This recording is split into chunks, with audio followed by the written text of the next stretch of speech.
අයිබොන් ඉතින් බොහොම සන්තෝෂයි රන්දික විජේසිංහ නාලිකා පැත්තේ ඔය ඇවිල්ලා ඉන්නවා. මිත්‍රයා මම මේ පහුගිය දවසක දැක්ක සමාජ මාධ්‍ය ජාලාවක යම්කිසි පෝස්ට් එකක් තියෙනවා. ඒකේ ඒ පෝස්ට් එක පළ කරපු මහත්මයා හරි නෝන මහත්මයා හරි අදහසක් දක්වලා තිබ්බා මේ ළමයින්ට සිංහල භාෂාව තවදුරටත් උගන්වන්න අවශ්‍ය නැහැ. ඉංග්‍රීසි පොඩි කාලේ ඉඳන් ඉගෙනනවා නම් ඇති කියලා. ඉතින් ඒකේ කමෙන්ට් කියවපුවාම මට හිතුණා එක 50 බෙදලා තිබ්බා කියලා මට හිතුණා. විවාද කරලා තිබ්බ දෙපැත්තට සමහර අය කියලා තිබ්බා සිංහල භාෂාව අවශ්‍ය නැහැ දැන් ළමයින්ට පොඩි කාලේ ඉඳන්ම ඉංග්‍රීසි භාෂාව උගන්වන්න කියලා. මම හිතනවා මව් භාෂාවක තියෙන වැදගත්කම මොකක්ද කියලා දැනගෙන හිටියානම් මේ මිත්‍රවරු එහෙම කියන්නේ නැහැ කියලා. හරි. ඒ වගේ මම හිතනවා මව් භාෂාවක තියෙන වැදගත්කම මොකක්ද කියලා බහුතරයක් අයට හරියටම තේරෙන්නේ නැහැ කියලා. ඉතින් ඒ හින්දා හිතුවා මම අද ඔයත් එක්ක ගැන පොඩ්ඩක් කතා කරන්න. මොකද මේ වගේ අවස්ථාවකට ඔයත් මුණ දෙන්න පුළුවන් සමහර විට ඒ ඔයා වෙනුවෙන් හරි එහෙම නැත්නම් ඔයාගේ ළමයි වෙනුවෙන් හරි මොකක් හරි හේතුවක් නිසා මේ භාෂා දෙකෙන් එකක් තෝරගන්න වගේ තැනක් අහවොත් පොඩි කාලේ ඉඳන් එකක් උගන්වන්න එපා මේ වෙනත් ජාතියක භාෂාවක් උගන්වන්න කියන තැනට ආවොත් මොකක්ද කරන්න ඕනේ කියන එක ගැන අදහසක් ඔයාට ඒ වගේම ඔයාට ජීවිතේ ඉස්සරහට යන්න මව් භාෂාව කොච්චර වැදගත් වෙනවද කියලා මම අද පෙන්නන්න යන්නේ. හරි. ඉතින් ඒක තමයි අද කතා කරන්න අවශ්‍ය වෙන්නේ මට. මාව ඔයා දන්නවා ඇති. ඔයා මාව දන්නේ නැත්නම් මම රන්දික විජේසිංහ. ලෝකේ පුරා මිනිස්සු දවස් ගානකට ජීවිතේ ඉස්සරහට යන්න මඟ පෙන්වන්න තරම් මම වාසනාවන්ත වෙලා තිනවා. ඉතින් මම විවිධ ජාතීන් එක්ක වැඩ කරලා තිනවා. නමුත් මගේම මාතෘභූමියේ මගේම මිනිස්සු එක්ක අපේ මිනිස්සු එක්ක වැඩ කරනකොට එන්නේ සතුට තරම් වෙන සතුටක් අපිට දැනෙන්නේ නැහැ. ඉතින් සමහරට දන්නවා ඇති මම සිංහල භාෂාවෙන් විභාවර්ධන වැඩසටහනක් පවත්වනවා ඔන්ලයින්. හැමදාම මම වැඩසටහනක් ඇතුලේ ඒ වගේ ඒ වැඩසටහනට ඇවිල්ලා ඉදිරියට ගිහපු කෙනෙක්ගේ ඊමේල් එකක් කියවනවා. ඉතින් අද අපිට අග්ගාල බලමු රවින්දු එවලා තියෙන ඊමේල් එක. හිතවත් රන්දික සර්. අතික්‍රමණ වැඩසටහනට සම්බන්ධ වීම මා ජීවිතයේ මේ තාක්ගත් වටිනාම තීරණයයි මම සිතමි. ජීවිතයේ විවිධ අංශ විවිධ ආකාරයට දකිමින් අතරමං වෙමින් ගමන් කරමින් සිටි මා අතික්‍රමණ වැඩසටහනට සම්බන්ධ වීම තුලින් වසරකට වැඩි කාලයක් තිස්සේ එක් අංශ දෙස නිවැරදිව බලමින් එම අංශ දියුණු කර ගැනීමෙන් මේ දක්වා විශාල පෙර සිටීමට සාපේක්ෂව සාර්ථකත්වයක් අත්දකිමින් ජීවිතයේ ඉදිරියට ගමන් කරමින් සිටින බව මට හොඳින්ම දැනේ. ස්වයං විනය, පරිචිත ගොඩනැගීම, කාල මුදල් කල්පනාකරණය ආදී අංශයන්ගේ විශාල දියුණුවක් මා අත්කරගෙන ඇත. වසර 13ක් තිස්සේ දෙවන භාෂාව ලෙස එකම අයුරින් පාසලේත් අමතර පන්තිවලත් ඉංග්‍රීසි විෂය ඉතා නීරස ලෙස ඉගෙන ගනිමින් දුර්වල සිටි මම ඒ ඔස්සේද යම්කිසි සාර්ථකත්වයක් අත්කරගෙන සිටී. පළමු වර උසස් පෙළ විභාගයට පෙනී සිටීමෙන් අනතුරුව කාල කළමනාකරණය, මතක ශක්ති වර්ධනය වැනි පාඩම් ඔස්සේ ඒවා පුහුණු කරමින් දෙවැනි වර සඳහා අධ්‍යයන කටයුතු සිදු කරගෙන ගිය අතර එහිදීද විශාල පරිවර්තනයක් ඇති වූ බව කිව යුතුමය. ප්‍රධාන පෙළේ පාසලක අධ්‍යාපනය ලැබීම නිසාවෙන් නිරන්තරයෙන් සිදුවන සැසඳීම තුළින් සිදු වූ හානිදායක පැතිකඩද දැන් අවමය. මෙවර විභාගයෙන් පසු මනස දියුණු කිරීම, සගනුව ලිවීම ඇතුළත් අනිත් ක්‍රියාකාරකම් ඔස්සේ මාගේ ඉදිරි සිහින හඹා යමින් ඉදිරියටම යාමට මම බලාපොරොත්තු වෙමි. අනාගතයේ හැකිවතොත් ඔබතුමන් හමුවීමටත් වැඩ කිරීමට බලාපොරොත්තු වෙමි. ඉතින් සියල්ල වෙනුවෙන් මාගේ හෘදයාංගම ස්තුතිය ඔබතුමන්ටත් ඔබතුමන්ගේ ආදරණීය බිරිඳ ඇතුළු කණ්ඩායමට පිරිනමමි. ඔබතුමන්ගේ ඉදිරි කටයුතු ਸਰව ප්‍රකාරයෙන් සාර්ථක වේ. පතමින් නවතින්නම් ජය වේවා රවින්ද්‍ර. ඉතින් රවින්ද්‍ර බොහොම ස්තුතියි හැමෝමත් එක්ක අදහස් බෙදා ගන්න අවසර දුන්නට. ඒ වගේම රවින්ද්‍ර ගොඩාක් දුර යන්න පුළුවන් වෙන්න කියලා අපි හැමෝම ප්‍රාර්ථනා කරමු. මම මේ වගේ වැඩසටහන ඉවර කරලා මට ඊමේල් කරන අයගේ ඊමේල්ස් මම අවසරගෙන කියවන්නේ ඔයා ජීවිතේ කොහේ හිටියත් ඔයාට ඉදිරියට යන්න පුළුවන් කියන ධෛර්යය ලබා දෙන්න වගේම සමහර විට ඔයත් යම් පැහැදීමක් ඇති කරලා මගේ වැඩසටහනකට ඇවිල්ලා මගේ මඟ පෙන්වීම හරහා ජීවිතේ තව පියවරක් ඉදිරියට යයි කියන අදහසත් ඇතිවයි. ඉතින් එහෙම ඉන්න කැමති නම් අදාළ ලින්ක්ස් ඩිස්ක්‍රිප්ෂන් එකේ තියෙනවා. ඒ වගේ වැඩසටහන කරගෙන ගිහිල්ලා මගින් නවත්තපු අය ඉන්නවා නම් මොනවා හරි වෙන ගැටලු නිසා නැවත ලියාපදිංචිලා සම්බන්ධ වෙන්න පුළුවන්. ඒ සියල්ලන්ටම ලින්ක්ස් ඩිස්ක්‍රිප්ෂන් එකේ තියෙනවා. ඉතින් මේ භාෂාව සම්බන්ධ ප්‍රශ්නේ. හරි. දැන් මම හැදුන වැඩුණ කාලේ ලංකාවේ දැන් මම මාතෘභූමියෙන් පිට වෙලා ටික කාලයක් දශක දෙකකට ආසන්න වෙගෙන යනවා. නමුත් මේ තත්ත්වය තාමත් තියෙනවා ඇති කියලා මම හිතනවා. මම හැදුන වැඩුණ කාලේදී අපේ සමාජයේ තිබ්බ නිකන් ඕන කවුරු හරි මේ ඉංග්‍රීසි භාෂාවෙන් වචන ටිකක් වනනවා නම් ඒ පුද්ගලයාට විශාල ගරුත්වයක් දක්වන පොඩි ගතියක් තිබ්බා. හරි. ඉතින් ඒක දැන්වත් තියෙනවද දන්නේ නැහැ. ඔඩකිම තියෙනවනම් පොඩි කමෙන්ට් එකක් දාලා මට කියන්න. මොකද මට එදිනෙදා අත්දැකීම් ලංකාව ඇතුලේ එදිනෙදා අත්දැකීම් මට මේ වෙලාව ටිකක් අඩු නිසා. හැබැයි එතකොට එහෙම එකක් තිබුණා. ඒක අපිට උනත් දිගටම බලපවත්වව යම් වෙනස්කම් ටිකක් කරා ජීවිතේ ගිහිල්ලා ටිකක් පරිණිත වෙලා ආපහු හැරිලා බලන්න පුළුවන් තැනකට එනකම් සහ මනෝවිද්‍යාව පිළිබඳව යම් අදහසක් ගන්නකම් මට උනත් ඒක පොඩි කාලේ තිබුණා. ඉතින් එහෙම හැරිලා බලද්දි මට හිතුණා මේ අපි වගේ රටවල් වල ඒ වගේ මේ ඉංග්‍රීසි භාෂාව හොඳට කතා කරන්න පුළුවන් අයට විශාල ගරුත්වයක් ලබා දෙන්න පුරුදු වෙලා ඉන්නේ මට හිතෙනවා යටත් විජිත මානසිකත්වයේ කොටසක් නිසාමද කියලා. ඒ වගේම හිතන්න නිකන් ඉංග්‍රීසි භාෂාව ඉගෙන ගන්න කෙනෙක් ඉන්නවා නම් එයාට මොකක් හරි වැරදුනොත් ඊට වඩා ඉංග්‍රීසි භාෂාව පුළුවන් අය නිකන් hina වෙන ගතියකුත් තිබුණා. ලියද්දි වැරදුනත් ඒ කියන්නේ මේ ව්‍යාකරණ වැරදුනත් කතා කරද්දි ව්‍යාකරණ වැරදුනත් වචන වැරදුනත් මොනවා හරි ඒ වගේ අඩුපාඩුවක් වුණා. ඒකෙන් ආයෙත් කියවෙනවා ව්‍යංගෙන් අර ඉංග්‍රීසි භාෂාවට මේ අමුතු තැනක් අපි දීලා තියෙනවා කියලා. වරදවට හගන්න එපා. ඉංග්‍රීසි භාෂාව ඉතා වැදගත්. අපි ඔය රටවල අයට ඉතාම වැදගත් ඉංග්‍රීසි භාෂාව සුමටව ව්‍යක්තව හසුරවන්න පුළුවන් එක ඉතා වැදගත්. ඒක පටලා ගන්න එපා. හරිද? මේ මම අදහස් කරන්නේ අපි දූපත් මානසිකත්වයක් සහිතව සිංහල විතරයි අවශ්‍ය කියන එක නෙමෙයි. නමුත් සිංහල වලට තියෙන දෙන්න ඕන වටිනාකම අපි දෙනවද? ඔන්න ඕක තමයි ප්‍රශ්නේ. හරි. මම දැන් චුට්ටක් කතා කරන්න යන්නේ මේ මනෝවිද්‍යාත්මක පර්යේෂණ වලින් අපිට පෙනෙන සමහර කාරණා ටිකක් ගැන. ඉතින් මිත්‍රයා සමහර මනෝවිද්‍යාත්මක පර්යේෂණ වලින් පෙන්නලා ගිහිල්ලා තියෙනවා තමන්ගේ මව් භාෂාව ඉතාම හොඳින් හසුරවන්න පුළුවන් අයට වැඩි තමන්ගේ පෞරුෂය පිළිබඳව වැඩි විශ්වාසයක් ඇති වෙනවා කියලා. මේ හැම මූලාශ්‍රයකටම සබඳි පල්ලෙහෙන් දාලා තිනවා ඔයාට වැඩිදුර අධ්‍යයනය කරන්න පුළුවන්. නිසා ඕනෑම පුද්ගලයෙකුට තමන්ගේ මව් භාෂාව ඉතාම හොඳින් හසුරවන්න පුළුවන් වෙනවා කියන කාරණය ඒ පුද්ගලයාගේ පෞරුෂයත් එක්ක බැඳිලා පවතිනවා. දැන් මොකද මේ මව් භාෂාව කියන්නේ? මව් භාෂාව කියන එකට අර්ථකථන ගොඩක් දෙන්න පුළුවන්. නමුත් සමහර පරීක්ෂකවරු කල්පනා කරන දේවල් දෙකක්. එකක් තමයි තමන්ගේ මව සහ පියා කතා කරන භාෂාව හෝ භාෂා දෙකක් වෙන්නත් පුළුවන් දෙන්න වර්ග දෙකක නම්. නමුත් තමන්ගේ මව හෝ පියා කතා කරන භාෂාව කියලා දන්නට ගමු භාෂාව සහ පොදුවේ වටේ සමාජය කතා කරන භාෂාව. ගොඩක් වෙලාවට බහුතරයක් අවස්ථාවලදී අපේ දමිළ සහ මුස්ලිම් සහෝදර සහෝදරියන්ට අමතරව සිංහල අයට මේක එක භාෂාවක් ගොඩක් විට. ව්‍යාප්තව සමාජයේ අපේ ලංකාව ඇතුලේ භාවිත කරන්නේ සිංහල, ගොඩක් වෙලාට අම්මා තාත්තා කතා කරන්නේ සිංහල. ඉතින් එතකොට මව් භාෂාව වෙන්නේ සිංහල. එතකොට දරුවෙක් තමන්ගේ මව් භාෂාව කතා කරමින් හැදෙන එක ඒ දරුවගේ පෞරුෂය වඩාත් ශක්තිමත්ව ගොඩනගන්න බලපානවා කියලා සමහර පරීක්ෂණවලින් පෙන්නලා තියෙනවා. ඊටත් අමතරව මම හැමදාම කියනවා වගේ අපි කවුරු තනියම හිටගෙන ඉන්න ගස් නෙමෙයි. අපි හිටගෙන ඉන්නේ අපි කැලේ ඉන්නේ. හැමෝම නේ සමාජයක් කියන්නේ මේ එකිනෙකට බැඳිච්ච යම් කිසි ගතික පද්ධතියක්. හැම මිනිස්යාගේම ක්‍රියාවලිය අනිත්‍යයට බලපානවා. ඉතින් සමාජයක් ඇතුලේ ඉන්නකොට ඒ සමාජයේ කොටසක් විදිහට දැනෙන එක ඒ පුද්ගලයාගේ අනන්‍යතාවය ගොඩනැගෙන බලපානවා. ඒකටත් මව් භාෂාව විශාල වශයෙන් උදව් වෙනවා කියලා මේ සමහර තවත් පරීක්ෂණ වලින් පෙනෙන තියෙනවා. ඔය කාරණා දෙකක්. එතකොට ওই දෙක හරි වැදගත්. ඊට අමතරව තවත් පරීක්ෂණ වලින් පෙන්නලා තියෙනවා මව් භාෂාව ඉතා සුමටව හැසිරවීමට ඇති හැකියාව සහ ඥාන ක්‍රියායනය කියන දෙක අතර සම්බන්ධයක් තියෙනවා. මේ ඥාන ක්‍රියායනය කියලා කියන්නේ අපේ මනස මොලේ කියමු දැනට මොලේ කියන්නේ මනසම කියලා තාම අපිට ඔප්පු කරගන්න පුළුවන් කියලා නෑ. නමුත් අපි දැනට පහසු නිසා පහසුවට මොලේ කියලා කියමු. මනස කියලා කියන්න මොලේ කියලා හිතා ගන්න කැමති නම් නමුත් අපේ මිනිස් මනසේ විවිධාකාර දේවල් තේරුම් ගන්න දේවල් වැඩ කරන ක්‍රියායනයක් තියෙනවා. තරා පිළිවෙලකට දේවල් වැඩ කරන විදිහක් තියෙනවා. අපි ඇස්වල දෙයක් පේනකොට ඒක තේරුම් ගන්න ආකාරය, කන් වලට දෙයක් ඇහෙනකොට ඒක තේරුම් ගන්න ආකාරය, ඒ වගේ සිතුවිලි ජනනය වෙන ආකාරය, මෙන්න මේ වගේ ක්‍රියායන රාශියක් එකතු වෙලා තමයි අපේ මේ මනස කියන එක ගොඩනැගිලා තියෙන්නේ නූතන මනෝවිද්‍යාවේ සංකල්පන.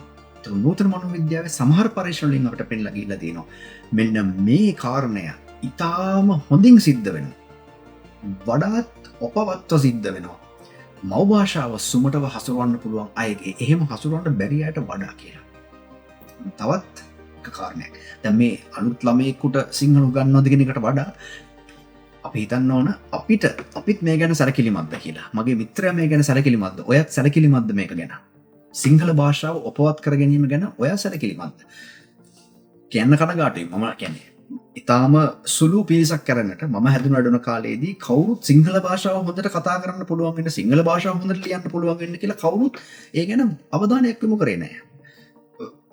ඉතාම වාසනාවන්ත ලෙස මම කලින් කියලා දෙනවා වගේ මගේ පියා සහ මගේ මවගේ සමහර සහෝදරයන් නිසා ඒගොල්ලෝ ගොඩාක් කියවපු අය නිසා මට වාසනාව ලැබුණා සිංහල පොත්පත් ගොඩාක් පරිහරණය කරන්න. ඉතින් එහෙම වුණත් දැන් මම හැරලා බලද්දි මට පේනවා වෙන සමාජයේ කිසිම කෙනෙක් අපිව බලගන්නුවේ නැහැ සිංහල පොත්පත් කියවන්න, පුළුල් පරාසයක පොත්පත් කියවන්න, සිංහල භාෂාව හදාගන්න කවුරුත් කියලා නැහැ. ඔව් මට තේරෙනවා ඒක වෙන්න එක හේතුවක් තමයි අර අපි ජාත්‍යන්තර මට්ටමේ වැඩ කරන්න හැමෝම කැමති, ජාත්‍යන්තර විදිහට යන්න කැමති. ඒකට ඉංග්‍රීසි භාෂාව ගොඩක් අවශ්‍යයි. ඒ නිසා ඉංග්‍රීසි භාෂාවට වැඩි බරක් දෙන එක සාධාරණයි ඉගෙන ගැනීමේදී. නමුත් මේ ඒක අමුතු දෙයක් කරගන්න අවශ්‍ය නැහැ. මව් භාෂාව ඊට වඩා හැම වෙලේම උඩින් තියෙන්නේ අපිට. කොච්චර අපි කැමති වුණත් අකමැති වුණත් ඒක යථාර්ථය. එතකොට මිනිස්සෙක් විදිහට ඉස්සරහට යන්න මව් භාෂාව හරි වැදගත්. මව් භාෂාව සුමට ලෙස හසුරවන්න පුළුවන් වෙන්න ඕන. තමන්ගේ අදහස් මව් භාෂාවෙන් ලස්සනට බෙදා ගන්න පුළුවන් වෙන්න ඕන. වෙන කෑලි බෑලි ඔබන්නේ නැතුව. දැන් ඔයා දන්නවා ඇති මගේ අනිත් නාලිකාව රාමෝ නාලිකාවේදී මම ගොඩක් වෙලාවට උත්සාහ කරනවා පුළුවන් තරම් සිංහලෙන් කතා කරන්න. සමහර විද්‍යාව සම්බන්ධ වැඩසටහන් වලදී සමහර වැඩසටහන් වලදී සමහර වචන පාවිච්චි කරන්න සිද්ධ වෙනවා ඉංග්‍රීසි භාෂාවෙන්. මම ඒ වෙලාවට ඒක පාවිච්චි කරනවා. නමුත් මම ඊටාම සවිඥානිකයි අනවශ්‍ය ලෙස ඉංග්‍රීසි වචන භාවිතා නොකර ඉන්න. මට පුළුවන් අවස්ථාවකදී හැම වෙලාවෙම සිංහල පාවිච්චි කරලා තියෙනවා. ඒ මට ඉංග්‍රීසි භාෂාව බැරි හින්දා නෙමෙයි. දැන් මම කලින් කිව්වනේ මම ජාත්‍යන්තර වැඩ කරලා තිනවා. මට ව්‍යක්ත ලෙස ඉංග්‍රීසි භාෂාව හසුරවන්න පුළුවන්. නමුත් සිංහල අපිට හොඳට පුළුවන් වෙන්න ඕන සිංහලෙන් කතා කරන්න. සිංහල අපිට හොඳට පුළුවන් වෙන්න ඕන ඕනෑම අදහසක් ඉංග්‍රීසි වචන ඔබන්නේ නැතුව, වෙන භාෂාවල වචන ඔබන්නේ නැතුව ඊටාම සුමටව තව කෙනෙකුට තේරුම් කරන්න. ඒව සෑහෙන්න වැදගත් මිනිස්සෙක් විදියට. මේක වටහාගත්ත වෙනත් ජාතීන් ඕන තරම් ඉන්නවා. සමහරට මගේ මිත්‍රයා දැකලා ඇති යුරෝපියානු ජාතිකයින්. ඒගොල්ලෝගේ භාෂාව වෙනස්, ඉංග්‍රීසි භාෂාව නෙමෙයි.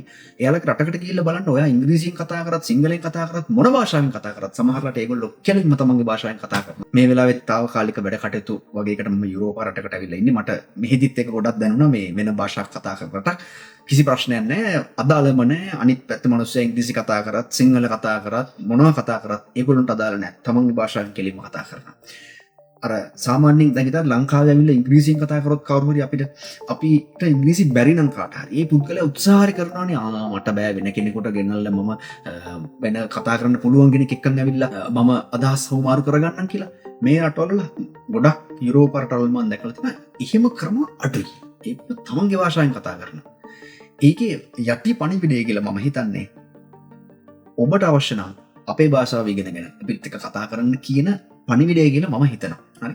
ඉතින් නමුත් අපි ඊට වඩා ගොඩාක් ආගන්තුක සත්කාරට ලැබි જાතියක් ඒ හින්දා ඊටාම හොඳයි අපේ රටේ ඉන්න ඕනෑම විදේශික ජාතිකයෙකුට හරි ඒගොල්ලොන්ට පුළුවන් තරම් හොඳට අපි අදහස් තේරුම් ගන්න පුළුවන් විදිහට එයාලගේ භාෂාවලින් කතා කරන එක හරි ඉංග්‍රීසියෙන් පුළුවන් විදිහට කතා කරන එක හරි ඒක ඊටාම හොඳයි. ඒක අපේ නැවතත් අපේ අනන්‍යතාවයනේ. අපි ඕනෑම කෙනෙකුට සුහදව සලකන අපේ සාම්ප්‍රදායික සාරධර්ම ගුණධර්ම අපිට තියෙනවා. ඉතින් අපි ඒ නිසා එහෙම කරන එක හොඳයි. ඒක මේ වෙනත් රටවල් ඇවිදපු ගොඩක් අය දන්නවා ඇති ඕනෑම කෙනෙක් අපි ලංකාවෙන් කියලා කියපු ගමන් ඉතාම සාදරයෙන් පිළිගන්න ගතියක් තියෙනවා. හැම වෙලේම කියනවා ඔයගොල්ලෝගේ රටේ මිනිස්සු හොඳයි, ඔයගොල්ලෝගේ රටේ මිනිස්සු හරි ආචාරශීලී, හරි මිත්‍රශීලී, ඕනෑම වෙලාවක උදව් පදව කරනවා, ඉතාම හොඳින් hina වෙලා කතා කරනවා. ඒ වගේ අර අපේ තියෙනවනේ ගතියක්. ඒක අපි පවත්වාගෙන ඕනේ. ඒක අපේ රටට ආවත් මිනිස්සෙක් අපි ඒක ඉතාම හොඳින් කරනවා. ඒක පවත්වාගමු අපි. මගේ මේ අදහස මම කියන්න ගියේ අපේ භාෂාවට දීලා තියෙන තැන මදි කියන එක. නැවතත් ඉතා තනින් අවධාරණය කරනවා. මේක වැරදි පැත්තට යන්න පුළුවන්. මේක නිකන් මේ ජාත්‍යානුරාග පැත්තකට යන්න පුළුවන්. මම කියන්නේ එහෙම නෙමෙයි. අපි මේක උපක්‍රමශීලීව කරමු කියලා. මම අදහස් කරන්නේ අපේ භාෂාවේ වැදගත්කම අපි අඳුනා ගන්න. ඒ මව් භාෂාව අපි පුළුවන් තරම් උපවත් කරගෙන ඒ අතරම අපි දෙවනි භාෂාව ඉගෙන ගමු. ඒක කිසි ප්‍රශ්නයක් නැහැ. ඒක අත්‍යවශ්‍යයි. ළමයින්ට දෙවනි භාෂාවක් ඔයාට හෝ ඔයාගේ ළමයින්ට හෝ දෙවනි භාෂාවක් උගන්වන්න ඉංග්‍රීසි උගන්වන්න. එහෙම නැත්නම් ඔය මගේ මිත්‍රයා ඔයා ඉන්නේ වෙන රටක නම් ඒ රටේ මූලික භාෂාව හොඳට ඉගෙන ගන්න. හැබැයි සිංහල එක්ක අපි උත්තර සිංහල කතා කරන්න පුළුවන් වෙනවා. තවත් පැත්තක් තියෙනවා. මට කියන්න මතක. මේ ඒක තමයි සමහර පරීක්ෂණ කෙරලා තියෙනවා මෙන්න මේ වගේ පරීක්ෂණ. හරි. දැන් දන්නවා ඇති සමහර රටවල් වල දැන් අපේ ලාංකිකයන් ගිහිල්ලා ඉන්නවා මෙන්න රටවල් වල රටෙන් එළියට ගිහින් එහෙම සමහර ශ්‍රී ලාංකික පවුල් වල ළමයි වෙන රටවල ඉපදිලා ඒ රටවල් වල හැදෙනවා. ඉතින් මම දැකලා තියෙනවා දැන් මම ඕස්ට්‍රේලියාවත් දැකලා තියෙනවා සමහර වෙලාවට සමහර අම්මා තාත්තා අර විදිහට හිතනවා. ඒගොල්ලෝ හිතනවා සිංහල එච්චර වැදගත් නෑ. දැන් මේ රටේනේ මේ රටේ ඉංග්‍රීසි ඉගෙන ගත්තා කියලා.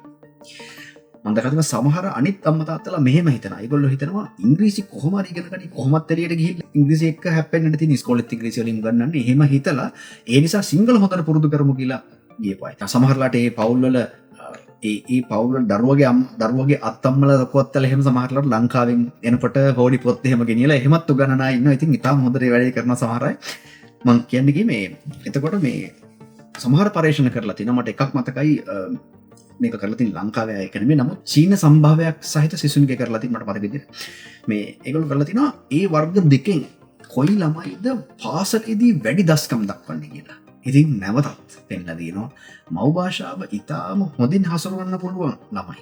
ඒතොර මව් භාෂාවත් ඉතා හොඳින් හසුරවන්න පුළුවන්. ඉස්කෝලේ ඉංග්‍රීසි භාෂාව නිසා ඉංග්‍රීසි භාෂාවත් හොඳින් හසුරවන්න පුළුවන්. ඒ ළමයින්ට අනිත් අර ඉංග්‍රීසි භාෂාව විතරක් ඉගෙන ගත්ත ළමයින්ට වඩා පාසලේ අනෙකුත් විෂයන් හිදී පවා වැඩි දස්කම් දක්වන්න පුළුවන් වෙන බව සමහර පරීක්ෂණවලින් පෙන්නලා තියෙනවා. මම හිතන්නේ මෙහිකන් ජාතිකයන් යොදාගෙනත් කරලා තියෙන ඔය මෙක්සිකෝ කියන වචනේ හරියට කියන්නේ මෙහිකෝ කියලා. මෙහිකන් ජාතිකයන් අපි මෙක්සිකන් ජාතික කියලා කියමු දැනට. ඒ වගේ චීන ජාතිකයන් සහ මෙක්සිකන් ජාතිකයන් දෙගොල්ලොම අරන් කරලා තියෙනවා මට මතක විදිහට. ඉතින් ඒ වගේ මේ මව් භාෂාව කියන එකකින් තව ගොඩක් දේවල් ඔපවත් වෙනවා. ඒ වගේ මම දැන් කතා කරන්නේ නැති මගේ ආදරණීය බිරිඳ මෙතන දැන් මතක් කරව වැදගත් කාරණාවක් තියෙනවා. තව එකක් ඒක තමයි සමහර අවස්ථාවල අපි දැකලා තියෙනවා විවිධාකාර අනතුරු වලට භාජනය වුණා. සමහර වෙලාවට ඒගොල්ලන්ට භාෂා දෙකක් කතා කරන්න පුළුවන් අයට මොලේ සමහර කොටස් වලට හානි සිදු වුණාම එක භාෂාවක් කතා කිරීම සම්පූර්ණයෙන් අමතක කරලා අනිත් එක විතරක් කතා කරන්න පුළුවන් වෙනවා. කියන්නේ එක භාෂාවක් විතරක් තිබුණා නම් සමහරට ඒ භාෂාව සම්පූර්ණයෙන් අමතක වෙලා ගිහිල්ලා සංනිවේදනය කරන්න බැරි කෙනෙක් වෙන්නත් පුළුවන්. එතකොට ඒ නිසා භාෂා දෙකක්වත් තියෙන එක වැදගත්. මව් භාෂාව ඉතාම හොඳින් තියෙන්න ඕන. ඒ අතර තවත් එකක් අමතර ඉගෙනගෙන තියෙන එක ඉතාම හොඳයි. මම ඒකත් ඔන්න ඔතන කිව්වා.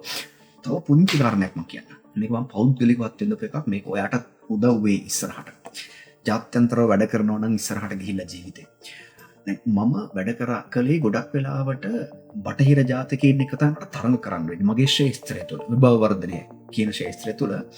එතකොට අපි හිතමුකෝ යම් කිසි රජයකට යම් කිසි මුදලක් තියෙනවා යම් කිසි සමාජ කණ්ඩායමක් එක්ක හොඳ වැඩ ටිකක් කරන්න. එහෙම වුණාම ඒගොල්ලෝ බලනවා කවුද හොඳම වැඩසටහන. ඊටාම හොඳම පරිපූර්ණ වෙනසක් කළ හැකි වැඩසටහන් කවුද කරන්න කියලා බලනවා. එහෙම යම් කිසි කැඳවීමක් කරලා ඒවා ඒගොල්ලෝ අධ්‍යයනය කරලා තමයි ව්‍යාපෘතියක් තෝරගන්නේ. මෙන්න මේ පුද්ගලයා කරන මෙන්න මේ ව්‍යාපෘතිය තමයි අපි ඉදිරියට ගෙනියන්නේ කියලා. ඉතින් ඔයා මගේ මේ නාලිකා පළවෙනි වීඩියෝ බලුවොත් පොඩ්ඩක් පෙනේවි. ඔස්ට්‍රේලියාවේදී මම ගොඩාක් ආයතන එකකට වැඩ කරන්න මට ආසාවක් කරලා තියෙනවා. දැන් හැරිලා බලද්දි මට පේනවා මේ සිංහල භාෂාව ගැන මම ගොඩක් උනන්දු නිසා මගේ මනස සිංහල කෝණයකිනුයි බටහිර කෝණයකිනුයි මට දෙකෙන්ම බලන්න පුළුවන් ගොඩක් දේවල් වලදී. එතකොට මේ මගේ වැඩසටහන් අනිත් ඒ ඉංග්‍රීසි භාෂාව විතරක් කතා කරන එක වැඩසටහන් වලට වඩා මගේ වැඩසටහන් ගුණාත්මකභාවයෙන් වැඩි කියන කතන්දරය නිතර සිද්ධ වුණා. ඒකට හේතුව මම හැරිලා බලද්දි මට පේනවා. ඒකට මගේ මව් භාෂාව මම ඉතා හොඳින් කතා කිරීම කියන එක ඉතා හොඳින් ඒකට මම අවධානය යොමු කිරීම කියන එක ඒකේ යම්කිසි නිපුණත්වයක් හදාගන්න මම උනන්දු වුණා කියන කාරණය එතනත් බලපන්න දැක්කද? ඒක එකපාරට වෙන්නේ නැති අංශයක්. නමුත් මගේ අනිත් දේවල් වලදීත් මට සිංහල හසුරවන්න පුළුවන් නිපුණත්වය කියන එක බලපාන. හරි. ඉතින් ඒ වගේ ගොඩක් තැන්වලදී තරම් කරලා මම දෙන්න තියෙන මගේ වැඩසටහන් දිනනවා. මොකද ඒවා වඩාත් ගුණාත්මක භාවයෙන් යුතුයි. හොඳ වෙනස්කම් සිද්ධ වෙනවා. තනි මිනිස්සුන්ට වගේම සමාජයන් වෙනස් කරලා තියෙනවා. මම ඉතින් බොහොම වාසනාවන්තයි මම එහෙම කරන්න පුළුවන් වෙච්ච එකට. ඒකත් මට මතක් කරගන්න ඕන. ඒ නිසා ඉස්සරහට ඔයා ජාත්‍යන්තර වැඩ කරන්න ඉන්න ඕන. ඒත් සිංහල කියන එක හරි වැදගත්. ඒක කෙලින් පාවිච්චි නොකලත් අපිට වෙන වැඩවලදී වක්‍රාකාරව හරි බලපාන්න. ඒ වගේම තවත් වැදගත් කාරණයක් තමයි සිංහල භාෂාව කියන්නේ හරි සමර්ථ භාෂාවක්. නෑ මම උපතින් ආපු හින්දා කියනවා නෙමෙයි. මාත් එක්ක ඔය ටිකක් කල්ලාට සම්බන්ධලා ඉන්න දන්නවා මම එහෙම ආවට ගියාට උපතින් ආවට කරගහගෙන දේවල් කියන්නේ නෑ.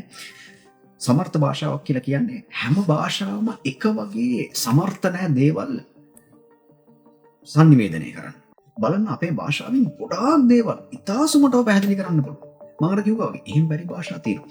මම මාත් එක්ක වැඩ කරපු මිත්‍රෙක් හිටියා දකුණු සුඩානයෙන් ආපු කෙනෙක්. දකුණු සුඩානයෙන්. එතකොට ඒගොල්ලොන්ගේ හැම භාෂාව මම සමහර දේවල් අපි ඉංග්‍රීසියෙන් කියලා ඒ වැඩ කරන තැන්වලදී මේක කොහොමද ඔයාගේ සමාජයට කියන්න පුළුවන් විදිහට අපි මේක හරවන්නේ කියපුවාම හිර වෙනවා සමහර වෙලාවට. යකින මේ අදහස මෙහෙම මගේ භාෂාවෙන් කියන්න අමාරුයි. මේක මට තේරෙන්නේ නැහැ. මේකට වචනත් නැහැ. මේකට වාක්‍ය රටාවක් නැහැ මට මේක හරියට කියන්න කියලා. ඉතින් ඒ වගේ අවස්ථා තියෙන ඕන තරම්. ඒ වගේම සමහරලාට මේ ඔය හකාචින් කරේන් වගේ තියෙනවා මේ බුරුම රටේ භාෂා. බුරුම රටේ භාෂා 100 ගානක් තියෙනවා. හරි. කැඩිච්ච භාෂා පොඩි පොඩි කොටස් ගොඩක් තියෙනවා. ඒගොල්ලන්ටත් එහෙම සමහරලාට. ඒ කියන්නේ ගොඩක් වෙලාවට සමහරවිට දේවල් පරිවර්තනය කරගන්න ගියපුවාම අමාරුයි. නමුත් දැන් මට පේනවා ඒ ඉංග්‍රීසි පරිච්ඡේද හෝ ඒ තොරතුරු පත්‍රිකා හරි මොනවා හරි මට බලපුවහම පේනවා සිංහලෙන් අපිට කියන්න පුළුවන් අර කියන්නේ වතුර වගේ කියන්න පුළුවන්. හරි ලස්සනට පැහැදිලි කරන්න පුළුවන්. ඒ නිසා හැම භාෂාවම එක වගේ නෑ. ඒ නිසා මේ මට ඕක තමයි අද කියන්න අවශ්‍ය වුණේ. මේකට අපි තැන දෙන්න ඕන හරි විදිහට. හරි විදිහට කියන්නේ මොකද්ද? මේක විතරක් තිබ්බහම ඇති අනිත් ඔක්කොම ලෝකෙම අපේ භාෂාව කතා කරයි කියලා හිතන් ඉන්න එක නෙමෙයි. අපිට තියෙන මේ වැදගත් භාෂාව අපේ මව භාෂාව අපි ඉතාම හොඳින් උපවත් කරන්න ඕන. අපේ දරුවන්ට පුළුවන් තරම් පුළුල් පරාසයක පොත් කියවන්න දෙන්න ඕන. පොත් කියවන්න පුරුදු කරන්න ඕන ළමයින්ට හොඳට. පුළුල් පරාසයක පොත් කියවන්න පුරුදු කරන්න. ඒ වගේම මගේ මිත්‍රයා ඔයත් පොත් කියවන්න. පුළුවන් තරම් සිංහල හොඳ පුළුල් පරාසයක කියවන්න. එකම වර්ගයේ පොත් නෙමෙයි පුළුල් පරාසයක පොත් කියවන්න. විවිධ ලේඛකයින්ගේ විවිධ චින්තන රටාවන් සහිත මිනිසුන්ගේ සිංහල වචන ඔළුවට දාගන්න. ලස්සන වාක්‍ය රටා ඔළුවට යයි ගොඩාක් කල් කියවනකොට රස කරලා ඕන තරම් හොඳ රචකයින් ඉන්නවා අපිට. හොඳ ඉතාම හොඳින් පෝෂණය වෙච්ච සංස්කෘතියක් සහ භාෂාවක් අපිට තියෙනවා. ඉතින් අපිට ඉතාම හොඳ භාෂාවක් තියෙනවා. හරිම සමර්ථ භාෂාවක්. ඒක කතා කරන්නේ අපේ රටේ ඉපදුණු මිනිස්සු විතරයි. එතකොට හරි ආවේනික භාෂාවක්. දැන් අපි ලෝකෙ පුරාම විහිදිලත් ඉන්නවා ටිකක් නේද? අපේ මිත්‍රයෝ හැමතැනම ගිහිල්ලා ඉන්න බොහොම සතුටුයි. අපිත් එක්ක එක තැන් වල යනකොට මේ ආමෝහෙන් බලන අපේ මිත්‍රයින් හම්බෙලා බොහොම ආසාවෙන් කතා කරද්දී හරි සතුටුයි දකිනකොට. ඉතින් අපේ භාෂාව අපි ශක්තිමත් කරගන්න. ඉදිරියට ගෙනියන්න. අපේ සංස්කෘතිකාංග අපි ඉදිරියට ගෙනියන්න. අපි ඒවගේ වෙනස් කරන්න ඕන තැන් සවිඥානිකව කල්පනා කරලා. ඊට හැමින් වෙනස් කරමු. එහෙම තමයි හැමදේම ටික ටික පරිණාමය වෙන්න අවශ්‍යයි. නමුත් මේ භාෂාව කියන එක මව්බස කියන එක ඊටම වැදගත්. අපි ගාව ඊටම හොඳ මව් භාෂාවක් තියෙනවා. ඒක අපි ආඩම්බරයෙන් උපවත් කරගෙන තවදුරටත් ඒක ඉදිරි පරපුරටත් දායාද කරලා අපිත් පුළුවන් තරම් එකකින් සන්නද්ධ වෙලා ජීවිතේ ඉස්සරහට යන්න හොඳ පන්නරයක් අපි ගමු. ඉතින් ඕක තමයි විතර මට අද කියන්න අවශ්‍ය වුණේ. ඒ නිසා මම හිතනවා මේ අර ඒ වගේ විවාදයක් පැවැත්වෙන්නවත් අවශ්‍ය නැහැ. ළමයින්ට සිංහල එපා ඉංග්‍රීසි විතරක් පටන් ගමු. විතර එහෙනම් ඔන්න ටික තමයි මට අද කියන්න අවශ්‍ය වුණේ. අපි ආයෙත් මේ වගේ රසවත් සංවාදයක් රන්දික විජේසිංහ නාලිකාවෙන් හමු වෙමු. එතෙක් ඔබ සතුටින් සුවයෙන් ජීවිතේ ඉදිරියට යමින් පොත්පත් ටිකක් ලියමින් පුළුල් අධ්‍යයනය කරමින් පරිණිත වෙමින් හැමදේම කරගෙන ජීවත් වෙන්න අපි ආයෙත් ඊළඟ සැරේ හම්බෙමු.